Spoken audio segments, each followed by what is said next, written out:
Assalamualaikum warahmatullahi wabarakatuh. Selamat pagi. Pada pagi hari ini saya akan menjelaskan materi mengenai obat analgetik non-opioid golongan NSAID. Sebelumnya perkenalkan dulu, saya Dr. Anggara Gilang Diputra, spesialis anestesi dari Departemen Anestesiologi dan Terapi Intensif FKURI RSCM. Pada pagi hari ini saya akan menerangkan beberapa materi mengenai patofisiologi nyeri, cara kerja obat NSAID, dan jenis-jenis obat NSAID. Jadi untuk terapi nyeri atau tata laksana nyeri biasanya dilakukan berdasarkan WHO Analgesic Step Ladder, di mana ada 3 anak tangga, yaitu anak tangga pertama untuk nyeri ringan, biasanya diberikan obat-obatan non-opioid, bisa juga ditambahkan adjuvan. Untuk anak tangga kedua, untuk nyeri sedang atau moderate, biasanya diberikan obat-obatan opioid yang golongan lemah, ditambahkan dengan obat golongan NSAID dan juga adjuvan. Sedangkan untuk anak tangga ketiga, itu untuk terapi nyeri yang hebat, biasanya sudah diberikan obat opioid kuat, ditambahkan dengan obat non-opioid dan juga adjuvan. Pada nyeri, itu diakibatkan oleh adanya kerusakan jaringan, di mana pada saat jaringan rusak, maka akan muncul mediator-mediator inflamasi yang dapat menyebabkan timbulnya reaksi inflamasi. Mediator inflamasi ini dan reaksi inflamasi ini juga dapat mengakibatkan timbulnya rasa nyeri. Dan rasa inilah yang dipersepsikan oleh otak sebagai rasa nyeri. Obat non-steroid anti-inflammatory drugs atau NSAID atau bahasa Indonesia OAINS adalah sekelompok obat yang berfungsi sebagai antipiretik, antiinflamasi, analgesik dengan cara menghambat kerja enzim siklooksigenase dan mencegah terbentuknya prostanoid. Jadi seperti dilihat pada gambar, adanya kerusakan pada membran sel yang ada terkandung fosfolipid di situ. Nantinya fosfolipid akan dimetabolisme oleh fosfolipase menjadi asam arachidonat. Selanjutnya asam arachidonat oleh siklooksigenase 2 dan siklooksigenase 1 akan diubah menjadi prostaglandin. Dan nantinya prostaglandin ini juga akan membentuk menjadi beberapa jenis mediator inflamasi seperti misalnya prostanoid, prostasiklin, tromboksan, prostaglandin D, prostaglandin E, dan prostaglandin F. Di mana setiap prostaglandin ini memiliki efek dan fungsi yang berbeda-beda di tiap-tiap organ. Ini gambarannya, jadi pada kerusakan jaringan, apabila terjadi kerusakan jaringan, maka fosfolipid akan diubah oleh fosfolipase menjadi asam arachidonat. Lalu oleh siklooksigenase 1 maupun 2, asam arachidonat ini akan diubah menjadi prostaglandin. Lalu prostaglandin juga akan, tadi yang seperti saya dijelaskan, menjadi beberapa jenis lagi, seperti misalnya PGI2, PGD, PGE2, PGF2, dan juga tromboksan alfa. Nah, tromboksan dan prostaglandin lainnya ini memiliki efek dan fungsi yang berbeda di tiap organ-organnya. Jadi bisa dilihat pada gambar, misalnya pada organ lambung, itu asam arachidonat oleh COX-1 akan diubah menjadi prostaglandin E2. Prostaglandin E2 memiliki fungsi sebagai proteksi terhadap lambung dengan cara meningkatkan mukus sekresi, meningkatkan bikarbonat, dan juga meningkatkan aliran darah di mukosa lambung. Apabila COX-1 dihambat oleh obat-obatan NSAID, maka akan bisa terjadi resiko adanya peptic ulcer dan juga GI bleeding. Sedangkan di ginjal, siklooksigenase 1 dan 2 memiliki fungsi yang bersamaan apabila terjadi kerusakan jaringan di situ. Jadi siklooksigenase 1 dan 2 dia akan mempengaruhi vasodilatasi dari pembuluh darah arterial aferen sehingga meningkatkan laju filtrasi dari glomerular. Lalu juga meningkatkan ekskresi dari natrium dan air. Apabila siklooksigenasi yang dihambat oleh obat-obatan NSAID, maka bisa terjadi retensi dari natrium dan air, bisa terjadi hipertensi, dan juga bisa terjadi cedera pada ginjal. Lalu pengaruh siklooksigenasi di kardiovaskular, jadi di kardiovaskular asam arachidonat akan diubah menjadi PGI2 dan tromboksan 2 oleh siklooksigenase 1 dan siklooksigenase 2 atau COX-1 dan 2. COX-2 akan mengubah menjadi PGI2, memiliki efek terhadap pembuluh darah berupa vasodilatasi, dan juga dapat menghambat terjadinya agregatasi dari trombosit. Kalau COX-1, dia akan mengubah asam arachidonat menjadi tromboksan A yang memiliki efek adanya platelet agregasi dan juga terhadap pembuluh darah mengakibatkan terjadi vasokonstriksi. Apabila inhibisi COX-2 lebih besar daripada COX-1, maka bisa terjadi resiko stroke dan myocardial infarction. Seperti yang saya sudah jelaskan sebelumnya bahwa terdapat dua jenis siklooksigenasi. Jadi tiap-tiap siklooksigenasi ini memiliki efek dan fungsi yang berbeda. Jadi COX-1 itu akan mengubah asam arachidonat menjadi prostaglandin dan dia biasanya berfungsi sebagai hemostasis di ginjal, mukosa lambung, usus halus dan platelet. Dan fungsinya secara fisiologis itu seperti menjadikan sebagai proteksi lambung dan juga untuk mendukung fungsi platelet. Sedangkan siklooksigenasi 2 apabila memecah asam arachidonat, maka siklooksigenasi 2 akan membentuk prostaglandin yang bisa menjadi mediator dari nyeri, demam, dan inflamasi.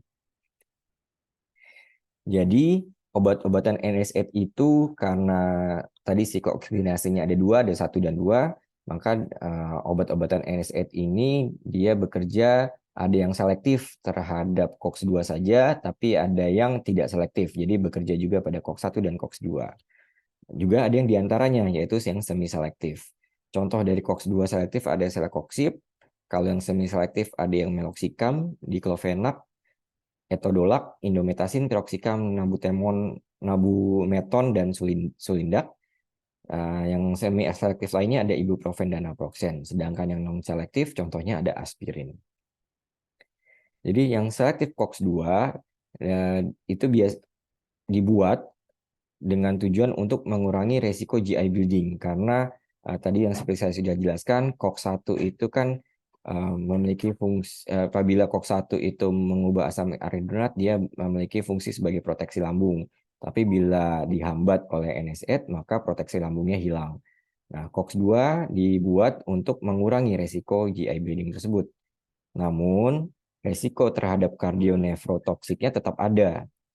Dan COX-2 selective inhibitor itu tidak menghambat pembentukan tromboksan A2 sehingga dapat meningkatkan resiko terjadinya trombosis. Tromboksan A2 itu mengakibatkan adanya vasokonstriktor dan stimulusan agregasi trombosit, sedangkan prostacyclin mengakibatkan timbulnya vasodilator dan inhibitor terhadap agregasi trombosit. Jadi, inhibisi COX-2 tanpa COX-1 dapat menyebabkan sintesis dari tromboksan A2-nya tidak terhambat, tapi justru menghambat produksi dari prostacyclin, di mana prostacyclin dapat menginhibisi agregasi trombosit, sehingga resiko trombosisnya lebih tinggi. Untuk NSAID ini ada istilah IC80, yaitu nilai selektivitas NSAID terhadap hambatan terhadap COX-1 ataupun COX-2, di mana rasio kontraksi obat dalam menghambat 80% COX-1 dan COX-2. Bila nilainya lebih dari 1, menandakan selektivitas yang tinggi terhadap COX-1, tapi kalau nilainya kurang dari 1, berarti memiliki selektivitas yang tinggi terhadap COX-2. Bisa dilihat pada gambarnya, beberapa jenis obat NSAID dan rasio IC80-nya. Jadi bisa dilihat yang paling tinggi ketorolac, dia lebih dari 1, berarti dapat dikatakan dia tidak selektif dan lebih ke arah COX-1. Sedangkan celecoxib, diclofenac, dan piroxicam dia nilainya di bawah 1, berarti dia lebih selektif terhadap COX-2. Untuk side effect, ya, jadi untuk gastrointestinal seperti yang tadi saya sebutkan bahwa COX-1 punya efek proteksi lambung, tapi kalau dihambat justru proteksi lambungnya hilang. Jadi NSAID ini dapat menimbulkan adanya erosi, ada ulcer di mukosa lambung, ada mual, muntah, bisa sampai diare atau konstipasi. Kalau pada ginjal dapat menurunkan laju dari filtrasi glomerular, juga bisa menimbulkan retensi air dan natrium, bisa ada pitting edem, hiperkalemi, bisa menyebabkan gagal ginjal, dan juga bisa menyebabkan nefritis interstisial. Pada kardiovaskular, terutama obat-obatan NSAID yang COX-2 dapat menimbulkan meningkatkan terjadinya trombosis, meningkatkan tekanan darah, bisa menyebabkan congestive heart failure dan juga palpitasi. Kalau pada sistem saraf pusat bisa menyebabkan pusing, fatigue atau kelemahan, insomnia, vertigo, dan kejang. Yang lainnya karena COX-2 juga karena siklooksigenasi juga bisa bekerja di organ-organ lain, bisa juga menimbulkan efek samping yang lain seperti perdarahan, asma, sindrom Reyes, dan urtikaria dan juga neutropenia. NSAID memiliki ceiling effect, di mana artinya berarti pada dosis obat tertentu apabila ditambahkan tidak akan menimbulkan efek analgesik tambahan. Jadi ada batasan dosis maksimalnya. Ini untuk efek terhadap kardiovaskular, jadi diteliti dan dapat disimpulkan bahwa NSAID yang paling tidak mempengaruhi kerja kardiovaskular adalah naproxen. Sedangkan kalau dilihat ini, bila dibandingkan placebo, NSAID yang memiliki resiko terjadinya infark miokard adalah rofecoxib. Oke, kita lanjut. Jadi kalau hubungannya dengan ginjal, tadi mungkin sudah sempat disinggung juga kalau penggunaan NSAID ini dapat meningkatkan retensi natrium, juga retensi air, sehingga dapat mengakibatkan adanya edema, hipertensi, dan congestive heart failure. Terus juga bisa dapat menyebabkan hiperkalemi, hiponatremi, dan juga renal tubular acidosis tipe 4. Selain itu juga dapat mengakibatkan timbulnya acute kidney injury. Jadi penggunaan NSAID pada pasien-pasien dengan gangguan ginjal harus diperhatikan pasien tersebut berada di stage berapa. Kalau di stage 1 atau 2 itu sebenarnya masih memiliki resiko yang rendah terjadinya memperburuk ya kondisi gagal ginjal. Tapi kalau sudah stage 4 atau 5 itu memiliki resiko yang bertambah, sehingga apabila ingin memberikan NSAID pada pasien dengan gagal ginjal di stage 4 atau stage 5 harus dilihat benar-benar dipertimbangkan risk dan benefitnya, manakah yang lebih besar risiko atau benefitnya. Dan kalaupun ingin digunakan, disarankan penggunaannya dalam jangka waktu pendek. Seperti itu. Untuk pasien geriatri atau usia tua, secara umum sebenarnya NSAID ini memiliki efek samping yang sama dengan pasien-pasien lainnya. Cuman untuk resiko terhadap cardiovascular disease biasanya lebih tinggi pada pasien-pasien geriatri. Kalau untuk kehamilan, jadi rekomendasi FDA itu hindari pemberian NSAID pada wanita hamil sejak usia 20 minggu. Karena sudah ada laporan terdapat masalah ginjal pada janin dan dapat menyebabkan level cairan amnion yang rendah. Lalu pada usia kehamilan 30 minggu, NSAID dapat menyebabkan adanya masalah pada jantung janin. Dan pada awal kehamilan ada laporan bahwa NSAID dapat meningkatkan risiko keguguran dan malformasi janin. Kalau untuk pada menyusui atau breastfeeding, sebenarnya hanya terdapat sedikit informasi mengenai penggunaan NSAID pada ibu menyusui. Tapi biasanya apabila dibutuhkan NSAID dapat dipertimbangkan pemberian ibuprofen dan diclofenac. Kalau untuk COX-2 inhibitor yang dapat menjadi pilihan adalah celecoxib. Tapi walaupun bisa diberikan, tapi kalau misal memang perlu diberikan, kita tetap harus mewaspadai efek samping gastrointestinal pada bayi dan hindari pemakaian dalam jangka waktu panjang. Untuk ketorolak sebenarnya ditemukan levelnya dosisnya kecil pada susu atau pada ASI.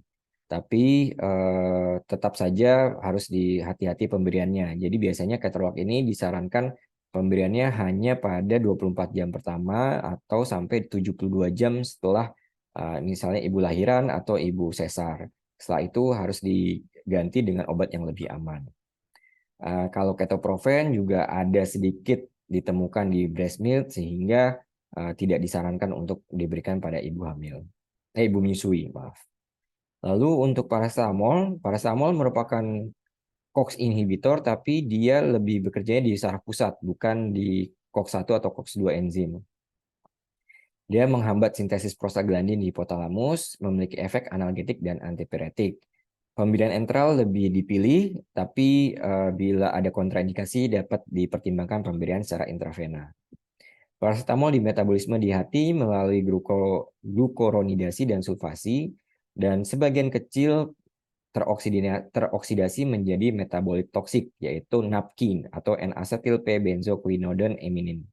NAPKI ini berikatan dengan glutathione dan dapat diekskresi dengan aman di urin. Nah, apabila ada masalah dengan glutathione, maka NAPKI bisa menumpuk dalam tubuh dan bisa mengakibatkan toksik. Nah, apabila terjadi toksik, bisa dipertimbangkan pemberian asetilsistein karena dapat membantu hati untuk memproduksi glutathione sehingga dapat membantu NAPKI diekskresikan di urin. Untuk paracetamol, pemberian melalui AV harus diberikan dalam waktu minimal 15 menit, jadi jangan terlalu cepat. Dan intervalnya tidak boleh kurang dari 4 jam, atau 6 jam pada gangguan ginjal, dan 8 jam pada bayi prematur. Jadi tidak boleh lebih cepat dari itu. Untuk dosisnya bisa dilihat pada slide. Pada newborn itu maksimal 30, pada anak-anak 60 maksimal, kalau dewasa maksimal 4 gram per harinya. Kalau anak ini guideline pemberian obat analgetik untuk anak. Jadi untuk anak biasanya kalau nyeri ringan bisa diberikan paracetamol. Kalau moderate baru dipertimbangkan paracetamol ditambah dengan NSAID. Dan kalau berat pertimbangan paracetamol, NSAID dan strong opioid. NSAID pada anak yang aman itu biasanya ibuprofen dan atau diclofenac. Jadi biasanya di antara itu kalau pemilihan NSAID untuk anak-anak. Ini dosis yang bisa diberikan, ya paracetamol tadi dosisnya bisa diberikan secara IV itu 15 ml per kilo. Kalau ibuprofen itu bisa 5 ml per kilo. Berikutnya ada jenis-jenis obat antiinflamasi non-steroid. Jadi obat anestesi non-steroid ini bisa dibagi menjadi dua golongan besar, yaitu asam karboksilat dan asam enolat, di mana asam karboksilat juga dibagi menjadi golongan-golongan lain, yaitu ada asam asetat, terus derivat asam salisilat, derivat asam propionat, dan derivat asam mefenamat. Untuk asam enolat, contohnya ada derivat triazolon dan derivat oksikam. Dan yang lainnya dari obat anestesi non-steroid ini, yaitu ada yang jenis COX-2 inhibitor selektif, yang biasa kita sebut COXIP ya, ada celecoxib, etracoxib, ovecoxib, meloxicam ataupun validocoxib. Yang pertama golongannya adalah derivat asam salisilat, dia merupakan contohnya ada aspirin, merupakan golongan NSAID non-selektif. Dia memiliki sifat analgesik, antiinflamasi, dan antipiretik. Jadi bisa dibilang sebagai pelopor dari obat NSAID ini.